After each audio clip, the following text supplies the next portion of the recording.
friends and friends. Welcome to the Hospitality Hotline. It's Thursday at 10 o'clock. This is my actual wedding veil from my actual wedding 20 years ago, because today we are talking about weddings and wedding registry. And this is going to be a doozy. I have decided to divide this into two separate categories. We're going to do it all today, and we're going to fly through it. First, we're going to talk about weddings and the hospitality of weddings and all that. Then we will talk about registry. Now, I will tell you, when I put out the call for questions, I did not receive any wedding-related questions. I received a lot of wedding registry questions.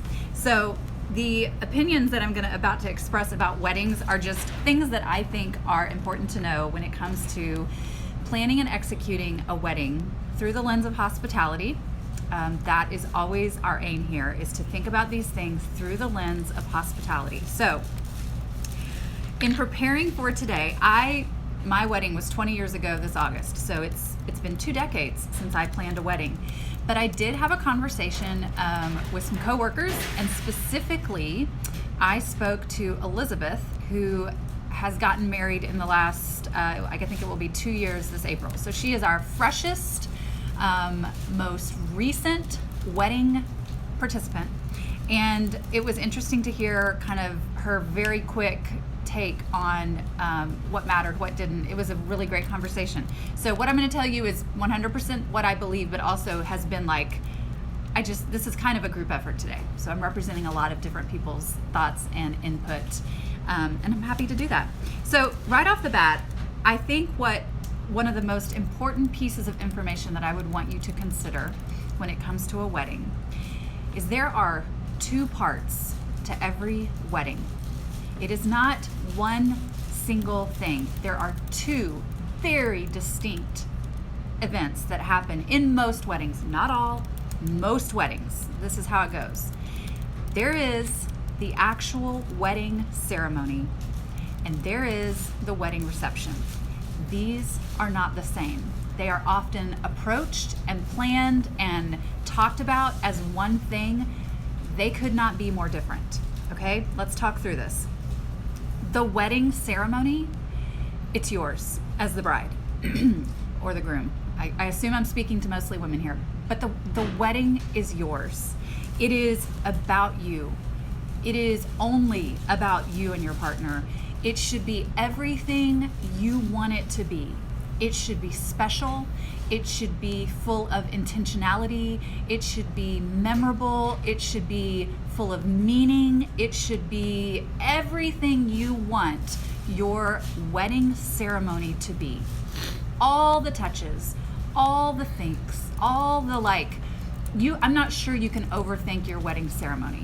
It matters immensely, and it is all about you and your partner. And it is all about your decision to promise to be together for the rest of your life. That's it. So give it meaning, give it purpose, give it thought, make it special. Do the things that you like and that you've always wanted to do at your wedding.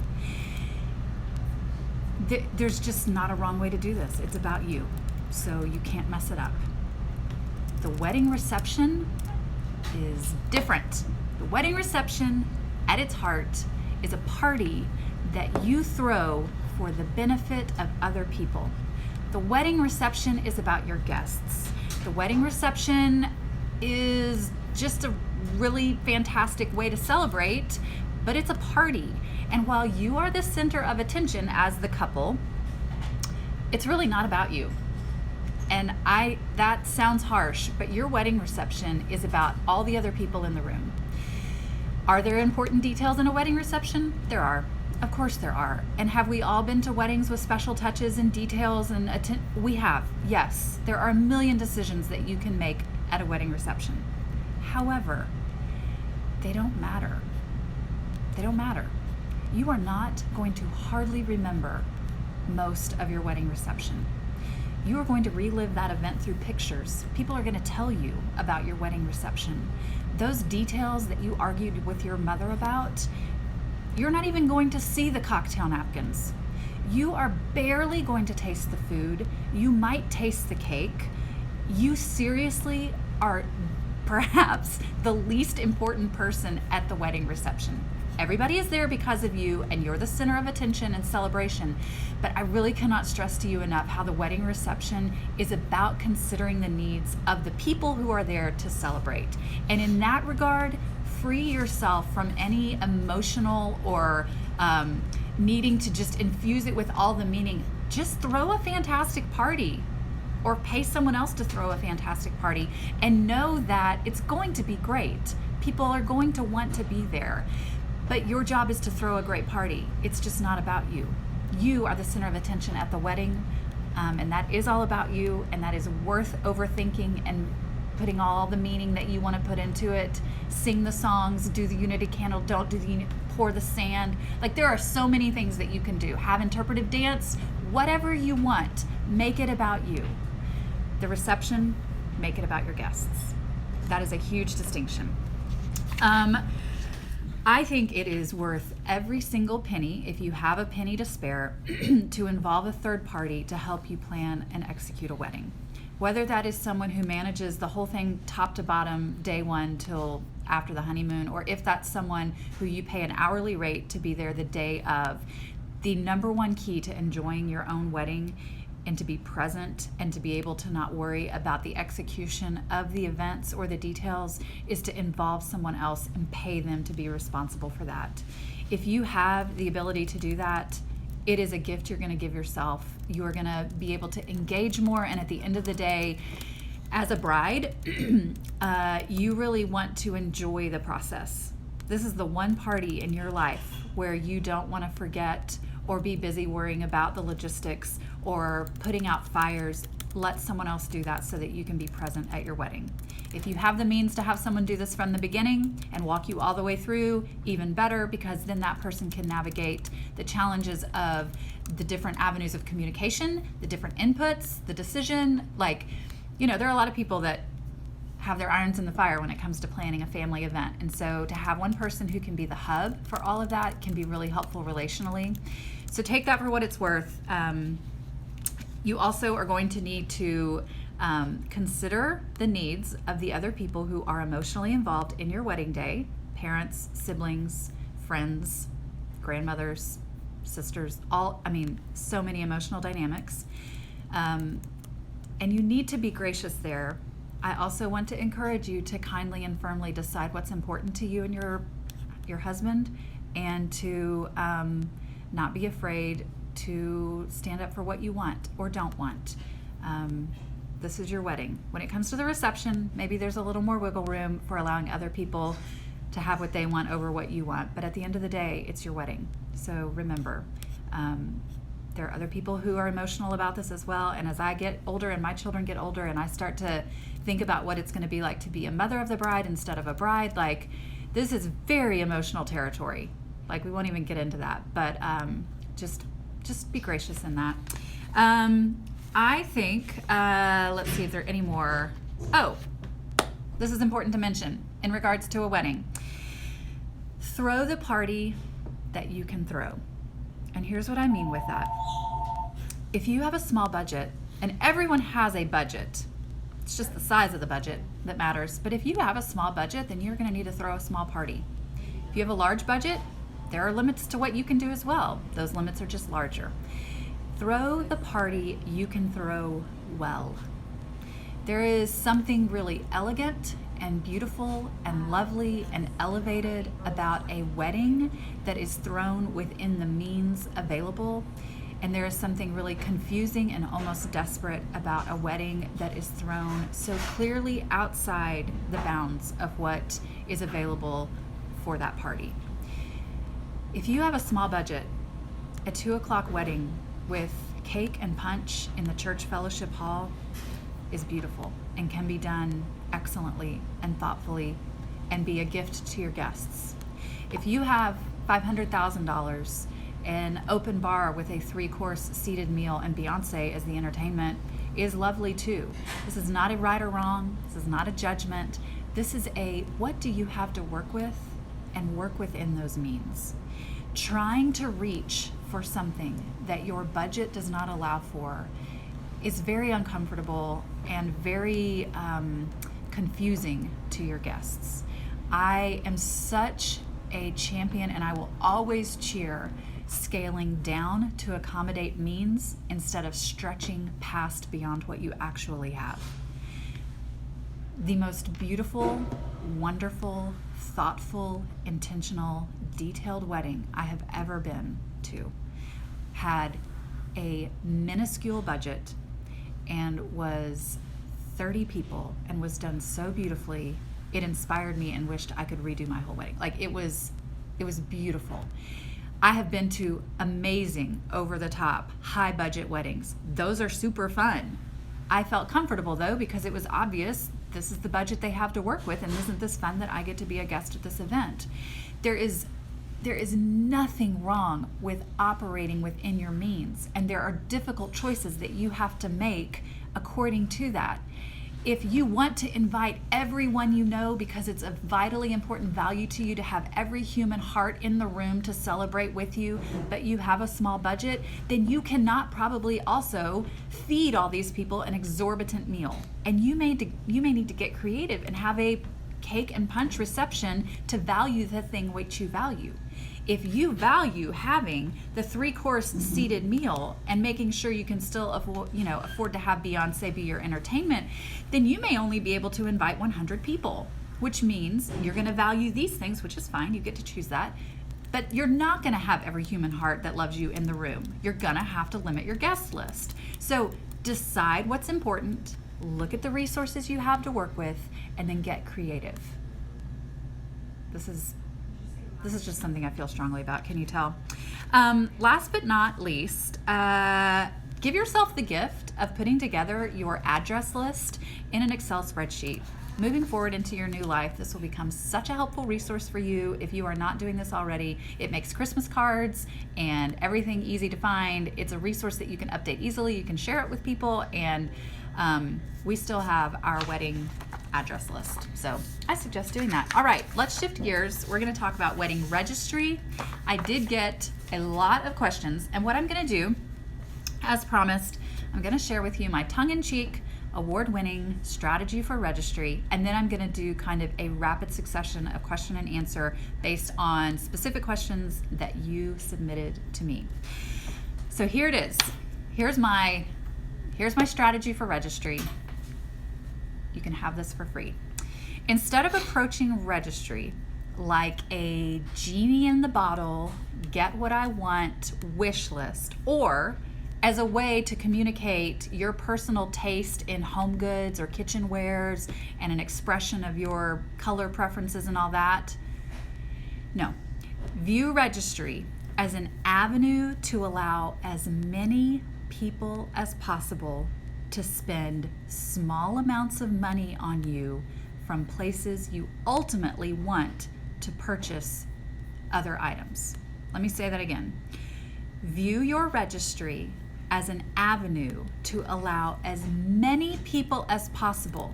So I'm talking about your 20-something coworker, your mom's best friend, your 85-year-old meemaw, any age, in any location. So whether they live in the same town as you, or if they live overseas, or if they live in a different state, and regardless of financial situation. So I have $20 to spend, or I have $250 to spend.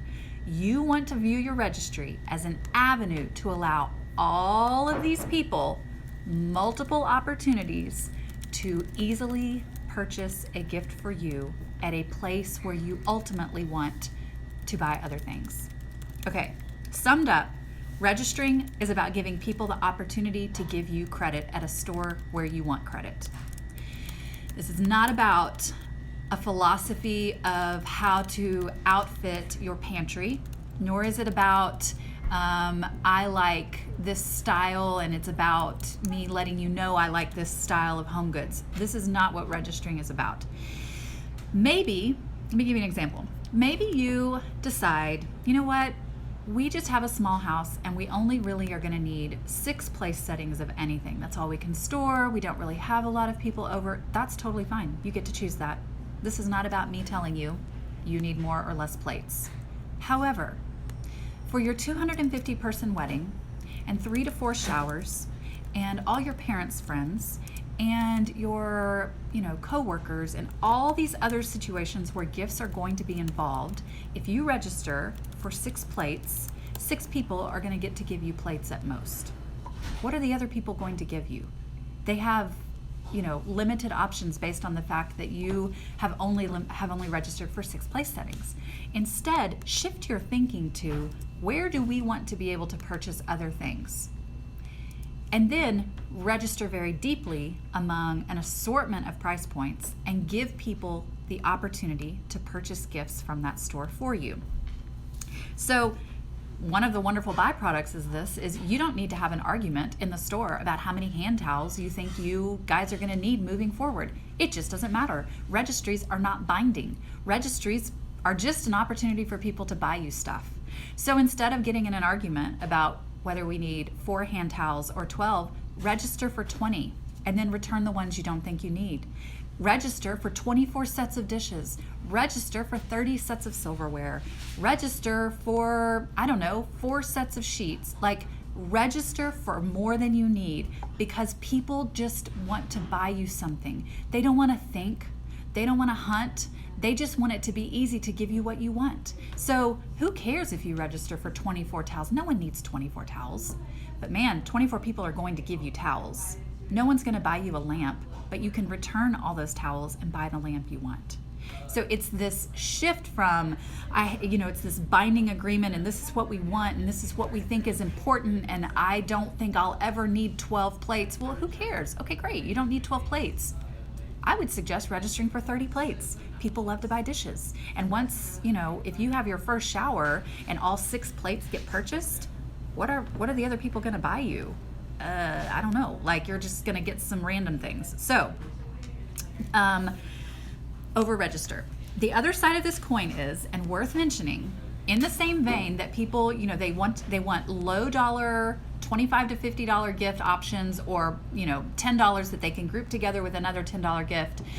Don't forget to register for some bigger items, so that people who want to go in together, either on a hostess gift, or maybe your mom's co-workers go together. I don't know. People love to pitch in on big gifts. So give them some gifts in the $200 range.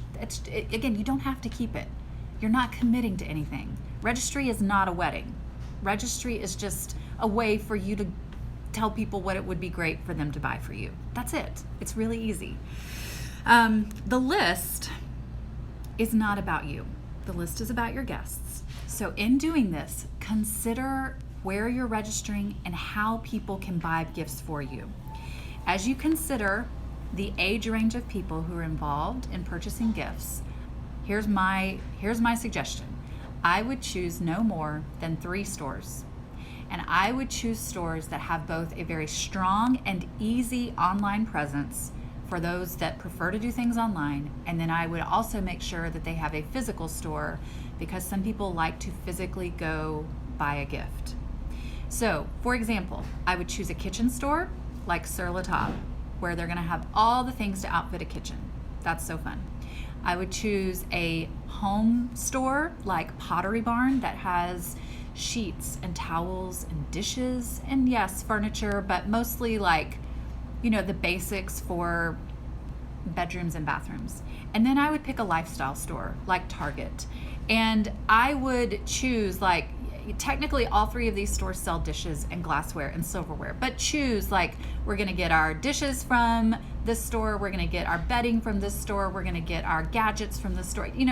Just choose 3, and all of those have easy online options. They all have physical stores, and they're all nationwide. It's very easy for Meemaw to go to her Target and find something on your registry. It's also easy for 18-year-old, Kelsey to get online and purchase something.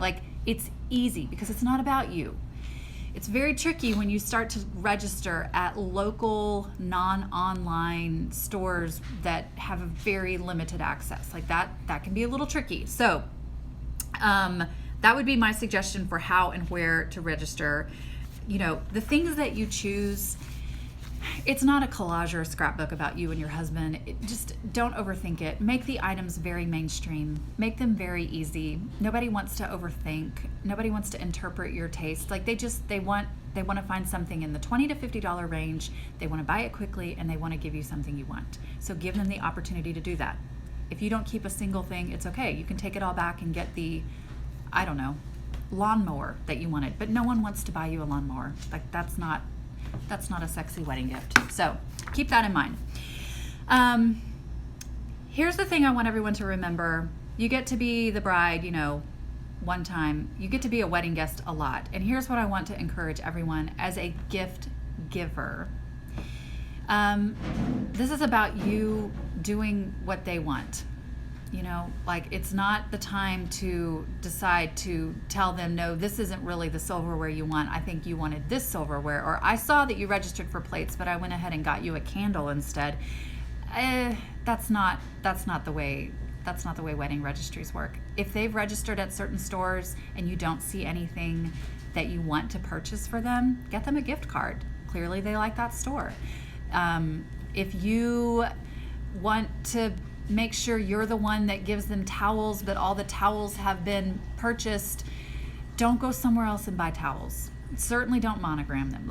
This is about you sort of falling in line with what they have communicated and expressed as their wishes and desires. And as a wedding gift giver, it's our job to give them what they want.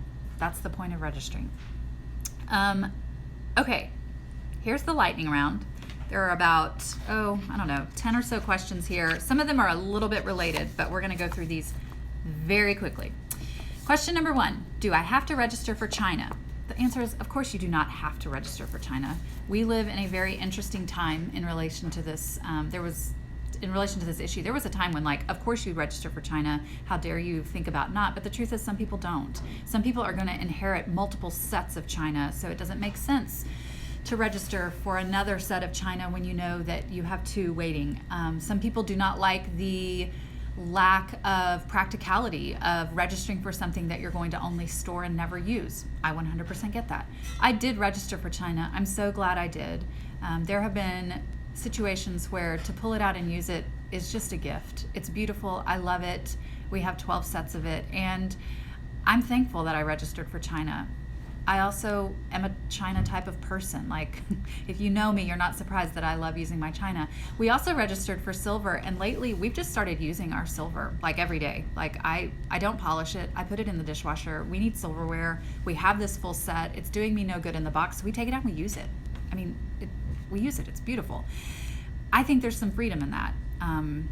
I would encourage you, if you can, do it.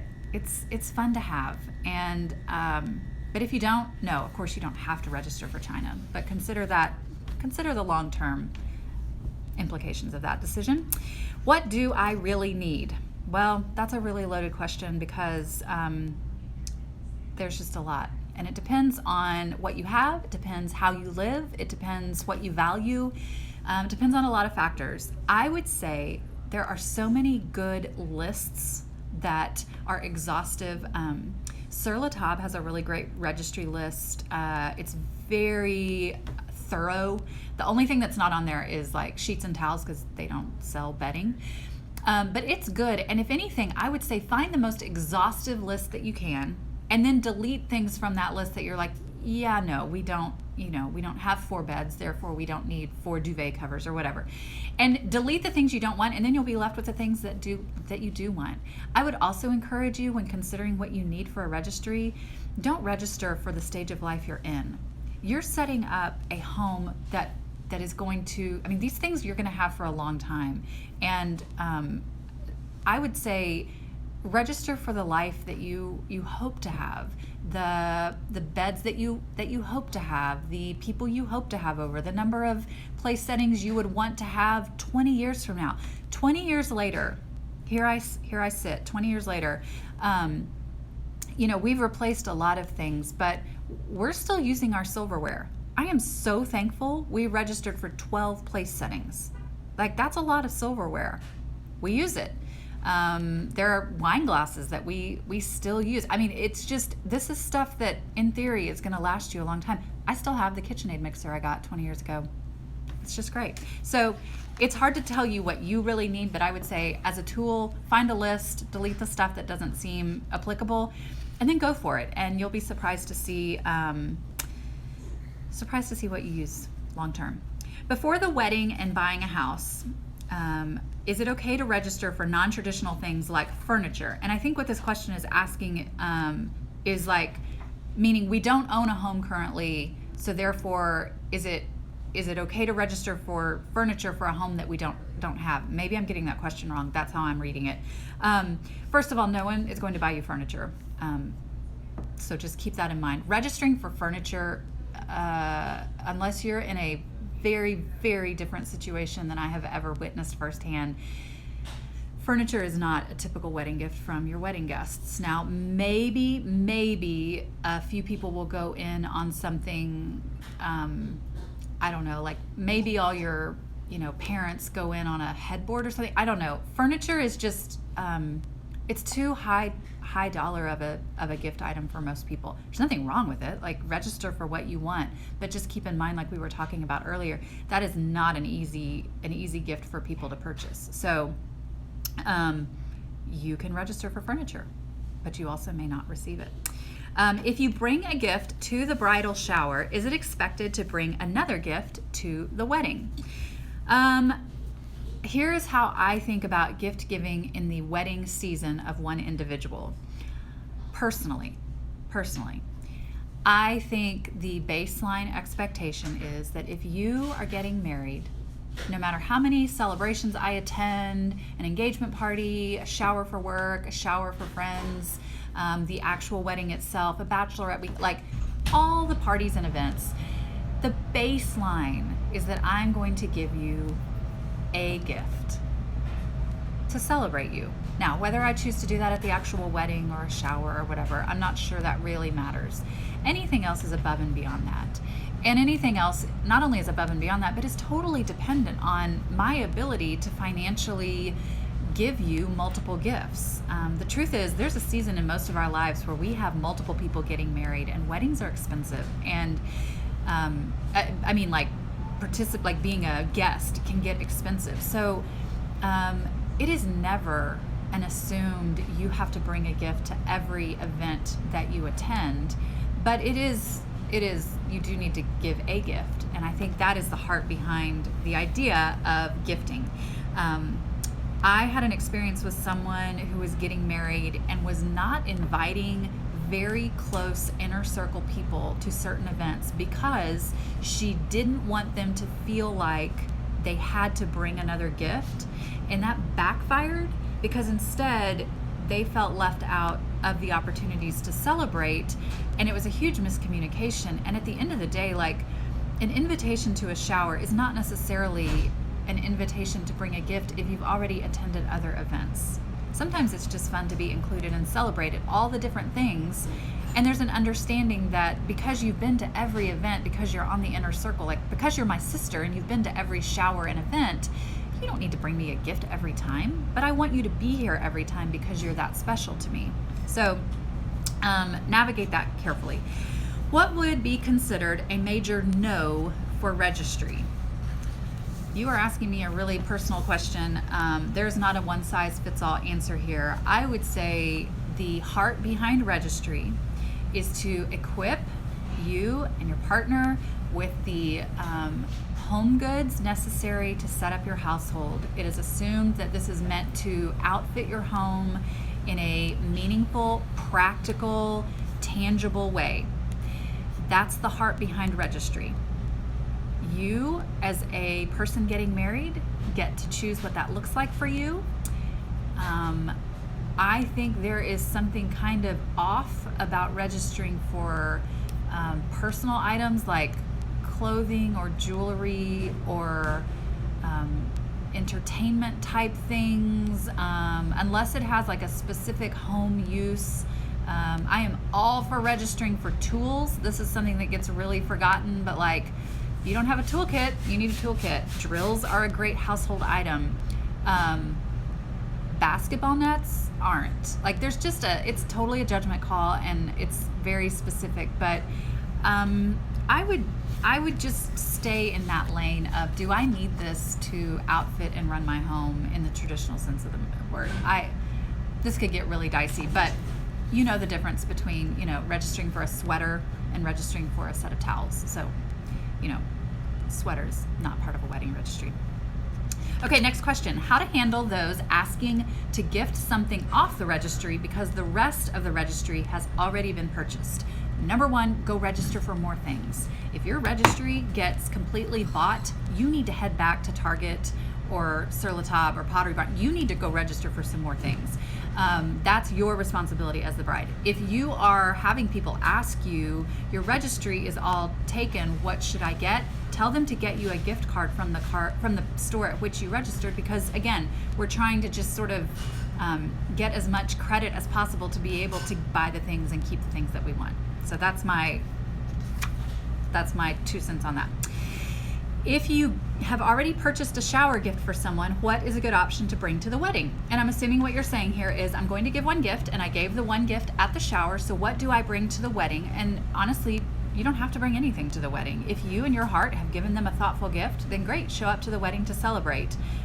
You don't need to pay a ticket price of bringing a gift to a wedding in order to attend a wedding.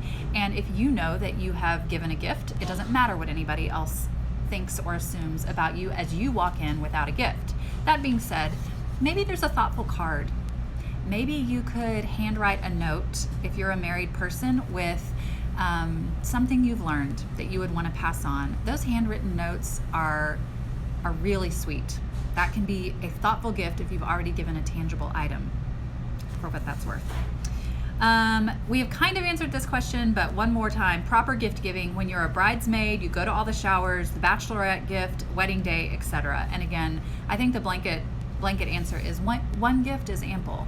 If you have the ability to do more, then do more. I know that sometimes there are bachelorette weekends, which are showers that have different themes, and if you're kind of one of the people that's going to be attending all the events, you do not need to bring a gift to all the events. Do what you can, be thoughtful and intentional, but don't have a sense of guilt or be burdened by that. Your bride just wants to celebrate with you. What if you and your fiance already have a home? Is a honeymoon fund tacky? We had a very heated discussion about this right before we started recording, and we can see it both ways, and I can totally see this both ways. I could come up with a scenario where maybe you have everything you need for a home. Maybe registering for plates makes no sense because you have plates. Maybe you have been living in a home for a long time and to register seems redundant. And so instead, you would like for your guests to contribute towards your travel as a newly married couple. This is 100% judgment call on your part. I think gift givers, their role is to give according to what has been asked. And gift askers, be careful. If you actually don't have a home and you need things for your home, only registering for a honeymoon fund just sort of makes your guests into an ATM machine, and that feels cheap. But if you do have an established home and you don't need tangible items, but you really would love to take a honeymoon, and maybe you don't have the means to do that, or it would be hard, okay, I can see the situation where asking for money for a honeymoon feels reasonable. I can also see the situation where asking for money for a honeymoon feels tacky. It is 100% dependent on the people and the situation and the way it's handled. So be careful there. I think maybe your peers would totally understand that decision. Your grandmother may not. And so you are in a wedding, you are dealing with multiple perspectives and multiple desires, and at some point you have to navigate and decide what's important to you, and hopefully you do that with grace and kindness and consideration, not just for yourself but for the others involved. So I don't have an answer for that question. All that to say, I don't know. Yes and no. tacky and not tacky. I could see it either way. Last question, what do you get someone who is asking for cash or doesn't have a registry? If you are asking for cash and you have chosen not to register, I'm going to assume and give you all the benefit of the doubt that there's a very specific reason and situation in which you are not registering and you are only asking for cash. I'm not going to assume the worst here. I'm going to assume that there's a good reason, and I'm going to assume that that is done with thought and integrity and graciousness and all the things we've talked about. If you, as a gift giver, are interacting with someone who has decided this is our thing, cash, no gift registry, guess what you get them? You give them cash, okay? Because it's not about you. Their gift asking strategy is not about you. So you may not like it, and that's fine. You don't have to like it. But if you want to give them something, don't be the person that's like, yeah, well, I know they asked for cash, but I'm just going to go get them this vase because this is the thing that they really want and they don't even know. Like, okay, you just made that about you. This is not about you. Like, I get it. You don't have to like it. Gripe to your girlfriend, like gripe to someone else. But when it comes to giving them what they want, if they have asked for cash and they have specifically not registered, guess what? You get to give them cash. I don't know what to tell you. Sometimes we don't like the choices that others make, and that's when it's just not about us. So if they ask you your opinion, you can tell them, I wish you hadn't not registered, but whatever. Don't try to communicate your values through the gift you give someone else. Make it about them, not you. Okay, has this been fun or what? I've loved today. I hope you have as well. If you have any other questions about weddings or wedding registry, let me know. Next week is spring break, and we are not going to have a hospitality hotline. So enjoy a week off, and I will let you know the next topic next week, and I look forward to seeing you then. Thank you so much for watching.